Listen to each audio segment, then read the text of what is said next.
Welcome, everyone, to the Baltimore County State's Attorney Candidate Forum, sponsored by the League of Women Voters, Baltimore County, and the Randallstown NAACP. My name is Nielsen Andrews, and I'm with the League of Women Voters, Baltimore County. We're pleased to present this opportunity for voters of Baltimore County to meet the candidates and hear what they have to say about important issues facing our county. The League and NAACP are nonprofit, nonpartisan political organizations. Neither organization supports nor opposes candidates for public office, and both do not support political parties. The League's mission is to encourage informed and active participation in government through education and advocacy. The NAACP seeks to assure that African Americans, as well as all citizens, participate in our democracy as active and informed voters. The forum this evening is a webinar, which means that the audience members can submit questions to the host in the chat, but cannot pose questions verbally or enable their video. Audience members will not be able to view the questions submitted by others. We invite you to submit questions via the chat, where they will be collected, vetted, and passed to the moderator. Our screener will review questions for repetition and choose for variety. Questions submitted should be appropriate for all candidates. We may not have time to address all questions submitted by the audience. During the forum, the candidates will respond to questions, but this is not a debate, and time will not be provided for candidates to rebut each other's responses. Civility is expected, and candidates who behave disrespectfully, such as talking over other candidates, will be warned and may be muted or removed from the forum.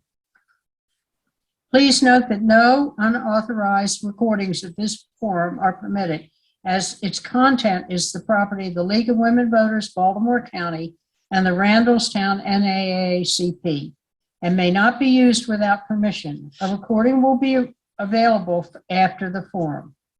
And with that, we're ready to begin our forum this evening.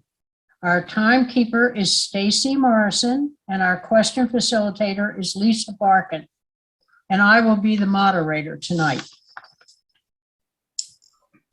The Baltimore County State's Attorney is the Chief Attorney and Administrator of the State's Attorney Office for the county. The State's Attorney advocates for victims of crime. Our candidates tonight are Republican James Haynes and Democrat Scott Shellenberger. The candidates will each make a 2-minute opening statement, as well as a 2-minute closing statement after the question and answer period. The order of the opening statements was determined by alphabetical order of their last names. The closing statements will be in reverse order from the opening statement. The timekeeper will give a 30-second verbal warning and announce when the allotted time is up. After the opening statements, each candidate will have an opportunity to respond to the questions. Candidates will not be allowed to give rebuttals. Begin with questions developed by the League of Women Voters and the Randallstown NAACP, followed by questions from the audience. Candidates will have 2 minutes to respond to the questions, and time limits will be strictly enforced. A timekeeper will alert the speaker when they have 30 seconds left and when time is up, at which time the speaker must stop speaking within 10 seconds. Our goal is to end the forum at 7 p.m. and appreciate everyone's help in achieving this goal. We will now have a 2-minute opening statement from each of the candidates. Mr. Haynes will begin. Well, thank you very much to the League of Women Voters and to the NAACP and to Ms. Andrews for being our moderator. I think it's wonderful to have some time focused on the important office of Baltimore County State's Attorney. And in terms of trying to explain a little bit about my reasons for running and my hopes for making changes in the office, I would say that, first of all, I'm running because I sense that there is a problem of fear in Baltimore County, fear of crime. And I do not believe that the current state's attorney, who's been in office for 16 years, has performed well enough to be able to earn another 4 years. This does not mean that I dislike Mr. Shellenberger. We don't know each other well, but I have no particular reason to dislike him. And I acknowledge that he has given long service, 16 years, to the people of Baltimore County. I think, however, that we need to move forward and not look backward. Moving forward, I believe that the state's attorney's office is understaffed. I believe that we should have a minimum of 6 to 10 additional line prosecutors who will be able to reduce the number of continuances and the number of postponements, who will be able to work more closely with law enforcement in building the best cases possible, in gathering evidence and preparing cases so that they can be tried most effectively, so that we will be able to get dangerous criminals off our streets and impose consequences where they should be imposed. I am also concerned that we have an adequate respect for the constitutional rights of the people who come to the state's attorney's office seeking justice. I think that we also need to have an adequate respect and understanding for the victims of crime. Very recently, we have had, unfortunately, a lapse of judgment. And I suppose I will be talking about that a little bit later on. I just saw the sign from the timekeeper. Nielsen, you're muted. And this is Stacy, the timekeeper. Are people not able to hear me? Yeah. I just heard you, yes. Okay. Mr. Shellenberger, it's your turn. Thank you. Thank you for everyone who is watching. Thank you to the League of Women Voters and the Randallstown NAACP for sponsoring this event. I was first elected as state's attorney in 2006. I was re-elected in 2010, 2014, 2018, and I'm asking for your vote here again. This is an important job. I run an office with 61 attorneys, over 80 support staff, an $11 million budget. We handle over 30,000 cases a year. This is not a time, nor is it a place, to learn on this job. When I was first elected, I was already very well qualified to run this office. I had spent 8 years as an assistant state's attorney prosecuting hundreds and hundreds of serious cases, including many, many murders. I spent my last 3 years as the head of the sexual assault child abuse unit, in which the last 3 years of my career, when I was first there, I only prosecuted murder, sexual assault, and child abuse. This background made me uniquely qualified and prepared to run this office all the way back in 2006, and I work every day to keep the citizens of Baltimore County safe. While I acknowledge that crime has increased— 30 seconds. Thank you. Has increased since I first came into office, you cannot add 100,000 citizens to the population and not expect to see an increase in crime. I've been endorsed by five prior county executives. I've been endorsed by 2 police chiefs and countless of elected officials. I take this job very seriously, and since I have been the elected prosecutor, I have continued to be in the courtroom Time is up. on occasion and prosecute cases. I thank you all for your time and consideration, and I ask for your vote. Mr. Shellenberger, you will go first on the first question.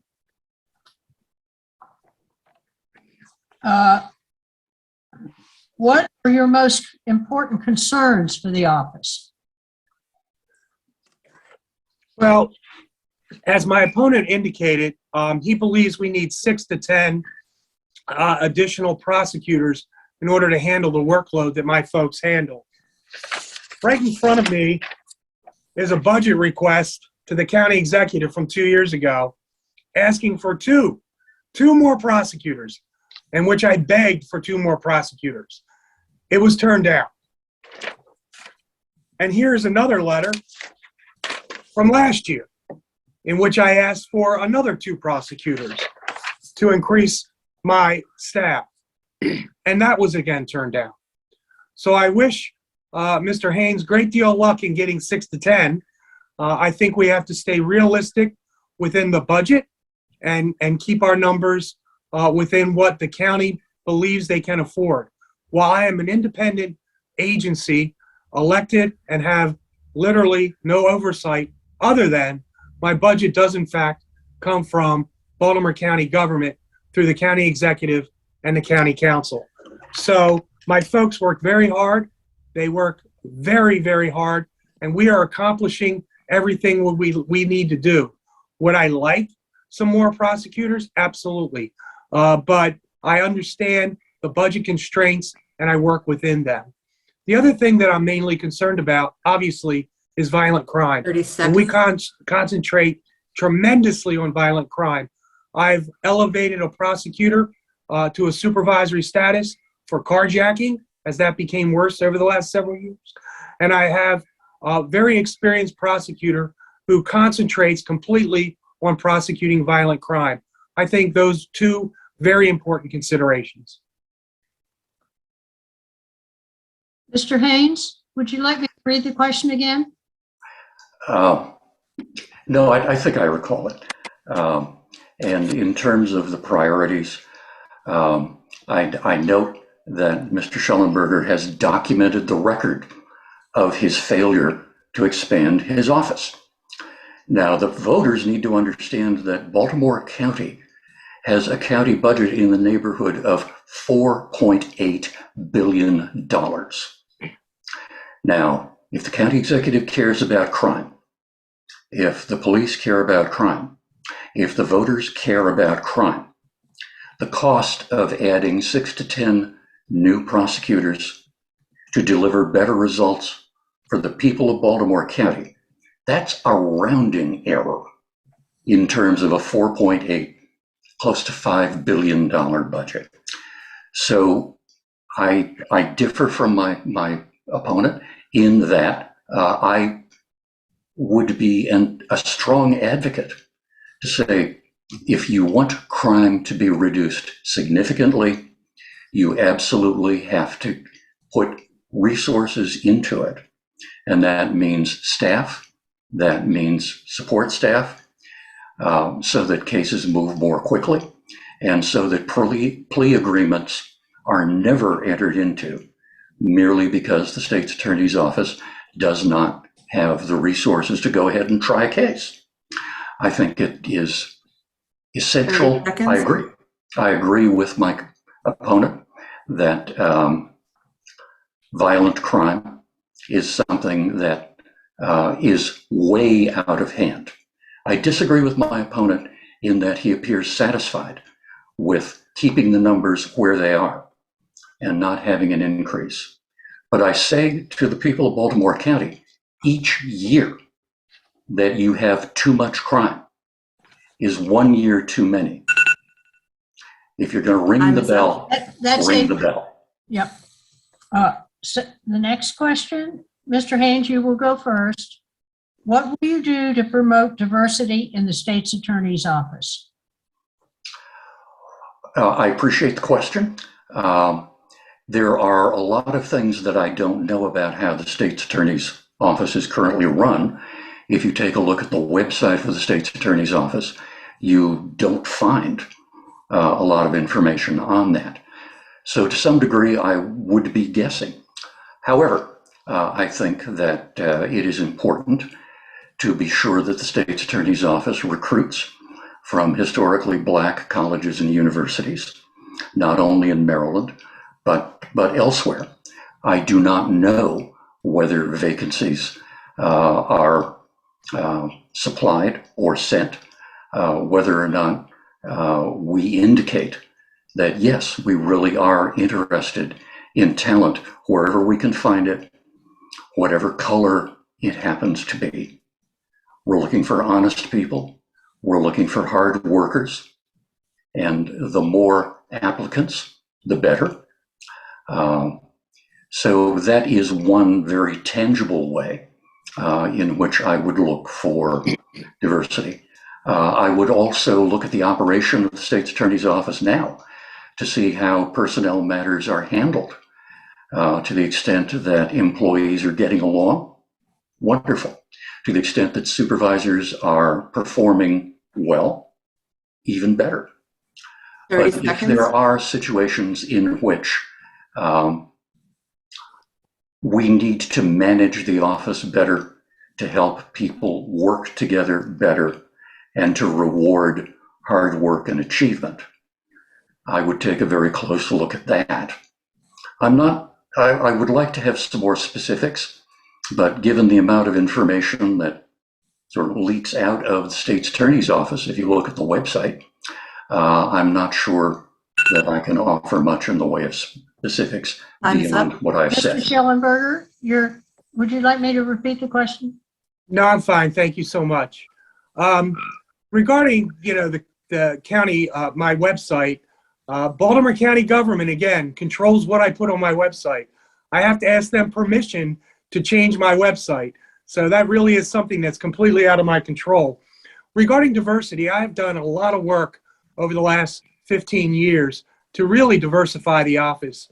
In the area of support staff, we worked very, very hard to diversify and have our office look a lot more like our county looks than it did when I was first in office. And I believe we've made a lot of progress in that area. With regard to the attorneys who are in the office, we work very closely with the two local law schools, both the University of Maryland and the University of Baltimore, and plug into their law schools to make sure that we let them know when we have openings. We advertise down there.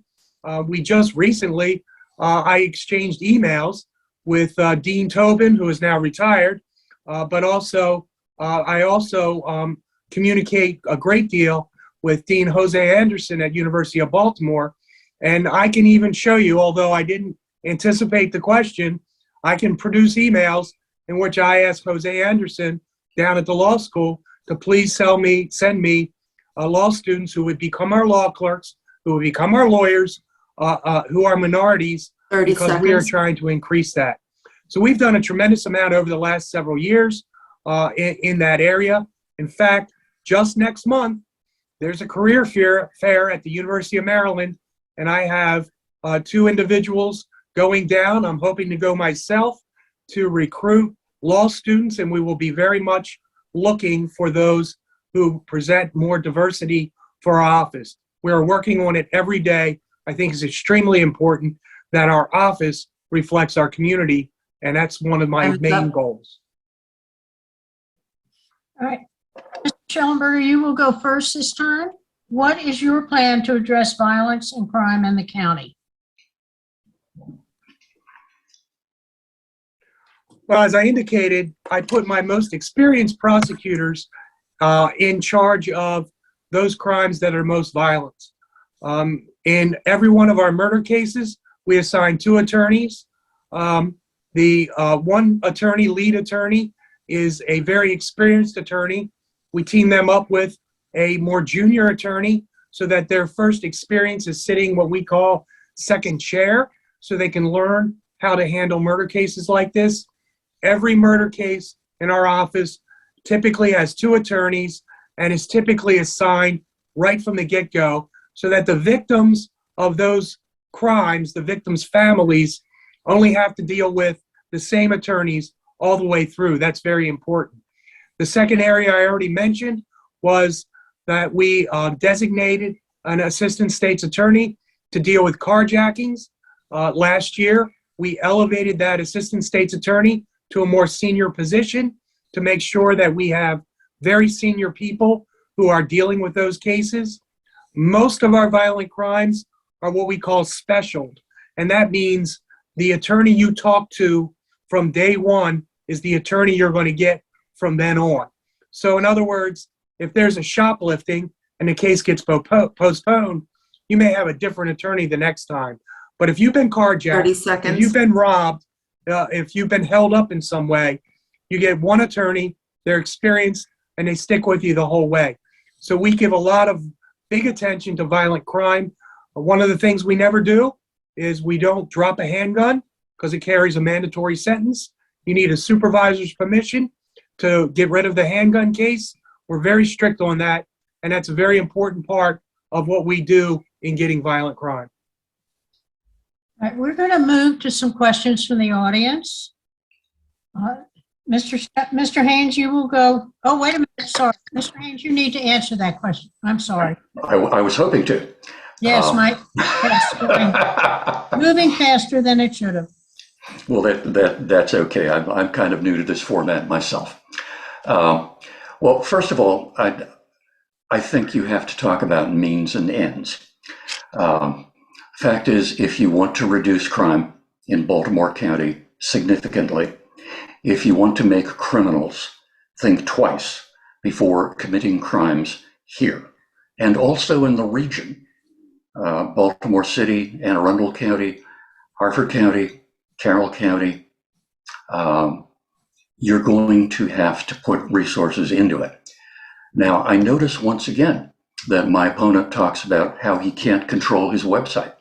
That, I'm sure, is correct. I don't think he's being deceptive about it. But you can put out a press release. You can have a press conference. You can print up a report. There are lots of ways to communicate.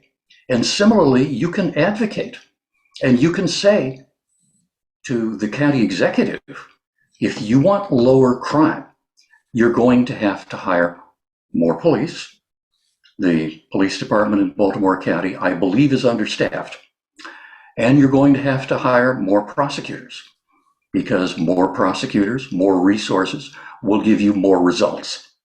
And while Mr. Shellenberger may not be in the position where he can talk back to the county executive, 30 seconds. I would be. So I think that the question about how to deal with violent crime is a matter, first of all, of resources. Secondly, of looking very carefully at plea bargains. Third, I agree with my opponent that handgun cases, felons in possession of handguns or commission of crimes using handguns, we should be talking to the U.S. attorney about those things. I know. Time is up. All right, let's keep our comments just on the topic and not about each other. We're going to go to some audience questions. And Mr. Haynes, you will go first this time. How, if ever, would you use your prosecutorial discretion to determine whether to charge a person with lower level crimes such as drug possession and prostitution? I think it is very important to distinguish between the legislature that makes the laws and the prosecutor, the state's attorney, who enforces them. Very simply, I absolutely oppose the idea of prosecutors simply deciding they don't like a law and therefore they're not going to enforce it. We do have prosecutors in the country, in Philadelphia, in Manhattan, New York, formerly in San Francisco, now in Los Angeles, Chicago, who see things differently. They see the prosecutor's office as a way to engineer social change. I don't. Now, that said, you look at the resources that you have, you look at the cases that are pending, you think first and foremost about the public safety. You don't have the right to waste the people's time or the people's money, but you do have the obligation to keep them safe. So regardless of whether you're going to break a law, whether it's a big law or a little law, you're going to have to face the possibility, the probability, depending on the case, that you're going to get prosecuted. Mr. Shellenberger? Thank you. We prosecute all crimes. We do not take the position that some lower level crimes do not deserve to be prosecuted. And let me tell you why we take that position. When you go into our district court where drug possession cases are heard, right after that drug possession case gets completed and they're ready to go to sentencing, the first thing the judge does is try to find out what the defendant's problem and substance abuse issue is. And they usually, almost always, put them on probation to get them help. That is very important in this day and age, particularly with fentanyl turning up in all these drugs. By bringing someone to court on possession of drugs, getting them ordered on a condition of probation to get help, you might be saving their life if you can get them off drugs and they don't get exposed to fentanyl. Guess how we catch human traffickers? We make an arrest in a prostitution case, and then we talk to that individual to find out if they are being forced to be a prostitute because they are being human trafficked. And very often, our arrests on prostitution cases turn out to be going up the chain and arresting people for human trafficking. This happens all the time. So I believe low-level crimes like that 30 seconds. need to be prosecuted. Now, you go to our district court, Towson, Essex, or Catonsville, you're not seeing people go out the back door to the jail. What you're seeing is judges and prosecutors and defense attorneys getting to the root of the problem, getting people put on probation so that they can get the help so that we don't see them again. And that's what we do in our district courts, and that's why we go forward in all cases. Sorry, time's up. The next question, Mr. Schellenberger, you'll go first. What do you think is the most effective way to deal with low-level drug offenders? That's sort of redundant, but Well, I kind of just answered it. yeah. I think that area of the law is extremely important, especially with the advent of fentanyl. You know, initially fentanyl was just being found in heroin, but now it's being found in cocaine. We've actually recently had a case or two where the fentanyl has been sprinkled into marijuana. So, you know, you go somewhere and you buy marijuana and you're going to smoke it with a couple of your buddies, you don't realize that nowadays you could be putting your life completely at risk. So that's why I think it's very important that, you know, even with low-level drug cases, you know, we get you in court to get you treatment so when you're on probation. Now, that having been said, I saw the writing on the wall with regard to marijuana a long time ago, and we've been offering diversion in that area for a period of time. Possession of small amounts of marijuana, which get diverted out of the criminal court so that you don't have a criminal record.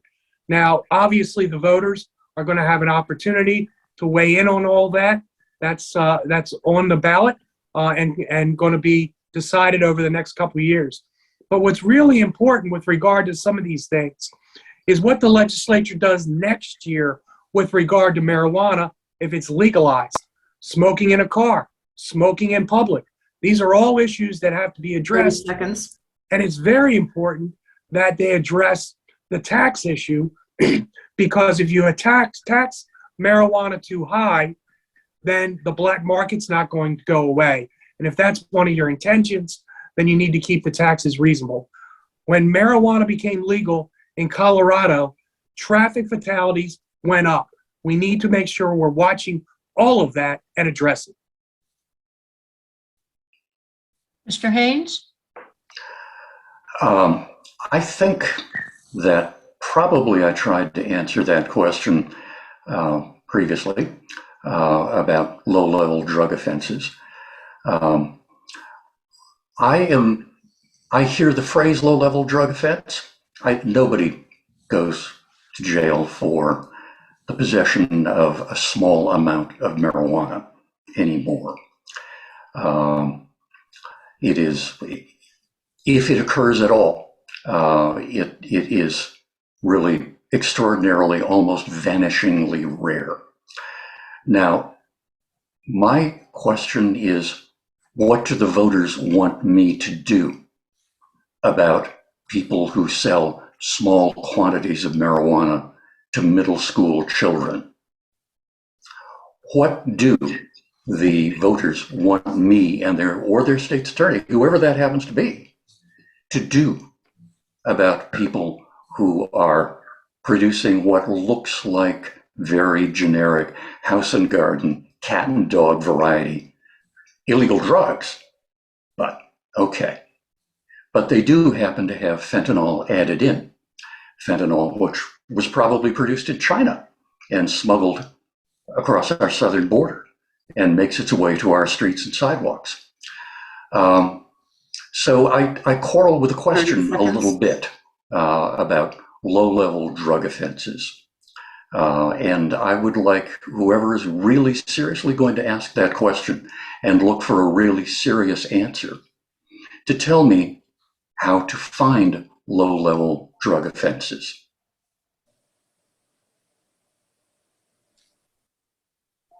Okay, we're going to go, sorry about my telephone. How will you guide, the next question is, how will you guide your office to promote fairness and equity in charging and sentencing? And Mr. Shellenberger, you're going, no, Mr. Haynes, you're going first. The easiest way to be fair and equitable is to have a system that is transparent, a system that is not too complicated, doesn't have too many qualifications and exceptions, and that most people can understand. I think that is also the fairest way to look at sentencing. I think that the pioneering work on that was done by Mr. Shellenberger's predecessor, Sandra O'Connor, whose name has not been mentioned this evening, but who did a lot to protect the public safety of Baltimore County. Secondly, my concern is going to be the public safety. Recommendations on sentencing and everything else that the state's attorney's office does is ultimately going to be geared to helping people who have to walk to the parking lot after work alone in the dark to feel a little bit more protected. People who work as cashiers at night in Royal Farms and 7-Elevens and gas stations, who have a very real sense that they or their co-workers 30 seconds. could be the victims of crime. So I think that I need to make clear what my emphasis is going to be, and that's going to be public safety, reducing crime, speaking out where I need to speak out about issues where, you can't do magical thinking and decide that it's not going to cost anything to have public safety. That justice is something that you find under your pillow, Time is like up. the tooth fairy leaves it. Mr. Shellenberger, you're next. Thank you so much. And I do appreciate hearing Miss O'Connor's name, who hired me way back in 1983 and promoted me at least 4 times while I was under her tutelage. So when it comes to diversity and fairness, there are a couple of things that happen, and particularly with regard to sentence. Number one, the state can only recommend a sentence. We cannot give out a sentence. Please remember, it's the judges who ultimately do the sentencing. And obviously in our system, the state can ask for one thing, the defense asks for another, and it's the judge that decides. I think an important thing we did many years ago here in the state of Maryland with regard to keeping a blind eye in sentencing is we developed statewide sentencing guidelines. In almost all felonies, there are a thing called guideline sentences. You plead guilty to, say, a robbery. A robbery has a certain level of category. If you used a weapon, you get an extra point. and then it looks at your record, and if you can have a minor record, a moderate record, or a major record, and there's a statewide matrix about what the sentences should be. And all this is done completely ignoring any issues about race whatsoever, race, gender, anything. It is just completely neutral. And the 30 majority of the time, my prosecutors are saying to defense counsel, plead guilty to count one, and I'll recommend the guidelines. They then work the guidelines out on a sheet that, again, the judge has to look at, and then it's up to the judge to decide. This is all completely race neutral, very non-targeted, and we believe that that's the best way to go. It's been that way for a long time, and that's how we do the majority of our pleas. Hands up. Shellenberger, you will go first this time, and we're going back to another fairness question. What policies would you put in place to ensure fairness in charging juveniles? So this is an issue that's been getting larger over the last couple of years because of the types of crimes that juveniles have committed. Number one, I have a dedicated juvenile unit with 4 attorneys and 4 support staff who do all the juvenile cases. Now remember, again, if you get charged as a juvenile and stay in juvenile court, that record won't follow you as an adult. And that's what the juvenile court is designed to do, is to try and get you the help that you and your family need so that, one, you get help and you don't commit more crime, and number two, that crime doesn't follow you when you're out trying to go to school and get a job. Very important. The big problem right now is that a lot of our violent crime, particularly carjackings, are being committed by juveniles. And that's a more difficult area. In Maryland, if you're over the age of 14 and charged with murder, you can be charged as an adult. If you're charged with carjacking and you're 16 or 17, you can be charged as an adult. Now, again, that's not completely our decision. We charge, but the lawyer on the other side has the ability to ask a judge to waive them back to juvenile court. So there are a lot of checks and balances here to try and balance out fairness. We look at these cases very carefully, and what we do is we try to keep the most violent offenders as adults. Classic example, Nick Browning, 15, killed 4 family members. He was 6'2", 180 pounds, with a high IQ. That person deserved to be an adult, and we kept him as an adult. And that's how we think through these things and separate these cases out. Time is up. Mr. Haynes? Thank you. My impression is that the juvenile justice system, for all of its rules and for all of the PowerPoint presentations and all of the reports that get written, really isn't doing the job. It's not helping young people find their way in life. It's not correcting bad habits. It's not offering good values instead of bad values. The increase in juvenile crime is a sign not of success in the system, but of failure. And therefore, I would take a very careful look and work as hard as I could with juvenile services to find out who is providing services, to find out what gets done. It is not really enough to simply say that we have 1 or 2 sort of showcase defendants that we treated as adults. That's good, and I wouldn't want it to be any other way, but that is not solving the problems that I think that voters see 30 seconds. in society as a whole. I don't think voters trust the juvenile justice system. I don't think the questioner trusts the juvenile justice system. So let's not whitewash it.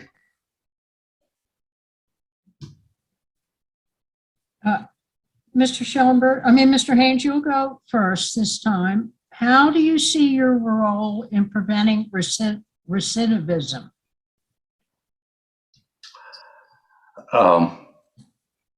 Well, the limits of a prosecutor and the state's attorney's office really have to do with investigating cases to be sure that cases will stand up, that the evidence really supports the charges that may be placed. So an honest investigation. Second, filing charges. Third, trying cases, not making perhaps quite as many deals, and then recommending sentencing. The problem of recidivism is a problem of the courts as well as a problem of prosecutors. It is a question for the bench, the judges, to ask, why do we have people coming through the system again and again and again? These defendants, these criminals, are not getting the message. The message in terms of the resources that a prosecutor has should probably, in many cases, be more firmly presented. That, maybe we're letting you out too soon. Maybe we need to go above the sentencing guidelines, and maybe there's a good reason for it. Judges are allowed to go above the sentencing guidelines, and sometimes they do, just as judges are allowed to go below sentencing guidelines. There are many other social agencies, state agencies, nonprofits that offer vocational training, that offer counseling. We don't have enough drug treatment, I don't think.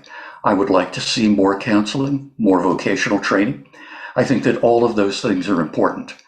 But I think that the key to stopping recidivism is not primarily with the prosecutor's office. It is with the other agencies, state and private, that provide those services. Mr. Shellenberger? Thank you. So that really brings full circle a lot of what we've already talked about. And that is when you commit a low-level crime, that is what our goal is to make sure we don't see you again in court. And so that's why I believe, number one, we do need to revamp our juvenile system. It's run by the state, and I think that we need to do a much better job of dealing with the juveniles when they commit that first shoplifting or they have that first fight in school. If we can work with that juvenile then and make sure we give them the assistance that they need, then maybe we won't see them again in 3 years when they're 17 and they commit a carjacking. So I think that really is an important part to help prevent recidivism. We need to pour our resources into our juvenile justice system to try and help young people when they're young so that we don't see them again when they're older. Now, that having been said, that's also what our district court is about, and that is to give people help so that we don't see them again. The problem is very often we do see them again, and we do see an escalation of violence. And unfortunately, or it is very true that if you commit a violent crime, the way you prevent recidivism is by keeping them in jail. 30 seconds. And keeping them in jail for a longer period of time. Now, could they be offering better services in our jails and Division of Corrections? Probably, so that when they go out, they have something to turn to rather than something to commit more crime. That, again, is something that's out of my control. So I separate out the nonviolent crime, get the help and treatment that you need to prevent them from having a violent crime. But if you're committing more than one violent crime, you need to be prosecuted to the fullest extent of the law and keep the rest of us safe by putting you in jail. Mr. Haynes? Would you repeat the question? I thought I had responded to it. Oh, I'm sorry. And the last two questions that we had were again on the juvenile justice system. So I'm going to give you one of them, but if you've both sort of answered them, I'm going to combine them actually. What are your concerns about the juvenile justice system? And what are your positions on dealing with juvenile defendants? They've sort of been answered, but if you have any, want to answer just anything else that we can do for juveniles or. Great. So I've already stated, and I'll restate, that I believe that we need to pump more resources into our juvenile justice system so that we can assist the juveniles and their families to try and get to the root causes of problems. Is it a substance abuse problem? Is it a mental health issue? Is it just family dynamics that we need to deal with? We need to pump money and resources into that so that we can get you the help you need at an earlier age so we don't see you again later on. So I think that's really what we need to do with our juvenile justice system. You know, the last 2 years, there's been a serious attack in the legislature trying to take away those crimes for which juveniles can be charged as an adult. And I have very much been the major opponent testifying against that. Obviously, the Nick Browning case is an example of why that is, but I can go through a whole lot more.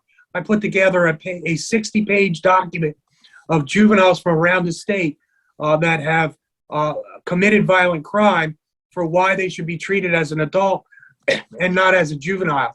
I will continue to support that position because I think we need to have that one place to be able to go to be able to prosecute serious violent crimes committed by juveniles as adults.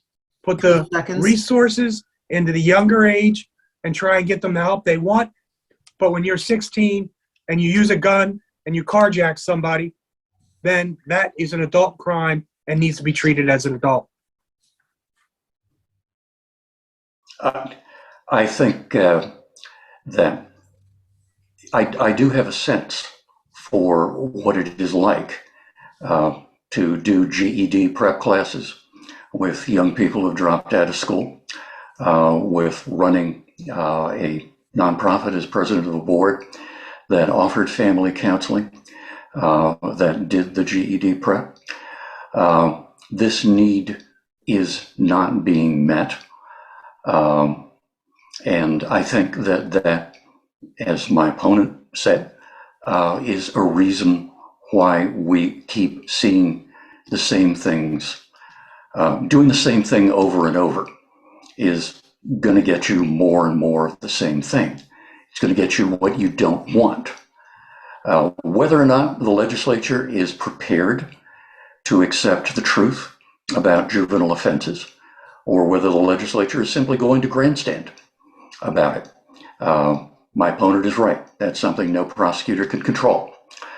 I think that perhaps it is time to talk very plainly and very honestly with voters, with parents, with the people who have a true vested interest in the lives, the safety, the health, the education of our children.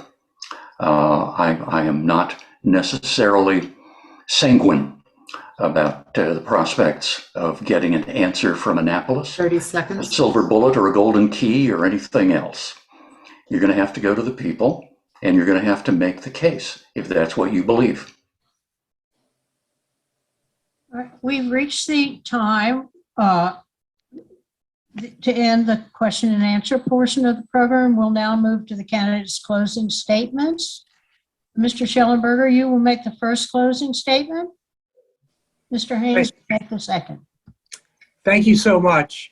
And again, thank you to the League of Women Voters, the NAACP, and everyone who's been watching, showing interest, and asking questions on this very important election. I've been doing this job for a long period of time. I think that I've done a good job.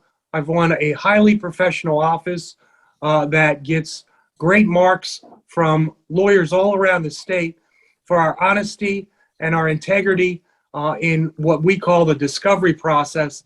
That is the ability to turn information over and be fair and decent before we ever go into a courtroom.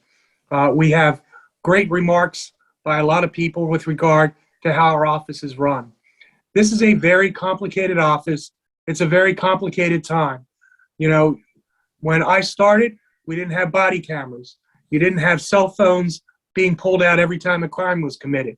You didn't have location indicators. You had very little video surveillance. This is a whole new era, let alone the new ability to do so much more with DNA. This is a time where you need someone in this office who has been doing this for year after year on the ground level and as a supervisory level to oversee a very important office. Please remember, you in Baltimore County, you are extremely safe compared to many other 30 jurisdictions. seconds. This year, our unfortunate homicide rate has been tracking the way it's tracked for the last decade. We've run the same amount of felonies, around 3,000, for the last 10, 11, 12 years. So the crime rate has stayed relatively same, with the exception of last year, where we did have a rise in some of our crime, but we do now believe we have that under control. I work very closely with the police department, and I don't go to Johnny O and talk to him, I talk with him. We're a very good government, and we get along very well, and we work really hard to keep the Baltimore County safe, and I ask for your vote. Mr. Haynes? Well, I think you have it in a nutshell. Mr. Shellenberger is comfortable with a crime rate that doesn't go up. I think crime rates have to go down. Mr. Shellenberger is comfortable with the status quo in terms of Baltimore County government. He is everybody's friend. I would be prepared to advocate and, if necessary, to argue publicly on behalf of the fact that you cannot have law enforcement, you cannot have criminal justice if you don't have enough prosecutors, if you don't have enough police officers, if you maybe don't control your own website. I do promise that if I end up running the Office of State's Attorney, that we will respect the constitutional rights of crime victims, that we will not have the taxpayers of Maryland paying for settlements out of civil suits because of mistake or misconduct on the part of the state's attorney's office. That won't happen. We will have a stronger ethical standard. Maybe we'll have an ethics council to just offer advice and to say, hey, this isn't a good idea. No, you're not thinking clearly. You shouldn't do that. 30 Or seconds. you don't want to, but you have to do that. I agree that Baltimore County is not in as much difficulty as Baltimore City, but the people in Baltimore City are our neighbors. Everybody that we convict in Baltimore County is somebody who is not going to commit a crime in Baltimore City. We need to have a partnership so that we are sharing the resources of the U.S. Attorney's Office, so that we are sharing the resources that I hear that Mr. Bates is going to bring to the city. Time is up. And so that we are working together to solve what is a regional problem, not just a Baltimore County problem. And I ask for your vote. Thank you very much. Thank you, audience members, for your questions and participating in tonight's program. And thank you to our candidates for participating in the forum and serving as an example of civil discourse. You've given Baltimore County residents a great deal to think about as we vote in November. I would like to thank our forum committee for arranging this event and the League of Women Voters in Baltimore County and the NAACP of Randallstown for co-sponsoring the forum. In the next few days, recordings of this forum will be available on the League's website and the YouTube channel that you can reach from the website. General Election Day is November the 8th. Early voting begins on October the 27th and ends on November the 3rd. 411.org is the League of Women Voters' free online voting guide, your one-stop shopping site for everything about your local ballot, candidate positions in their own words, polling places, and more. Hard copies of the League's voters' guides are available at the branches of the Baltimore County Public Library, senior centers, Head Start centers, and college campuses. We hope that you will consider joining or donating to the League of Women Voters of Baltimore County and the Randallstown NAACP to support our work.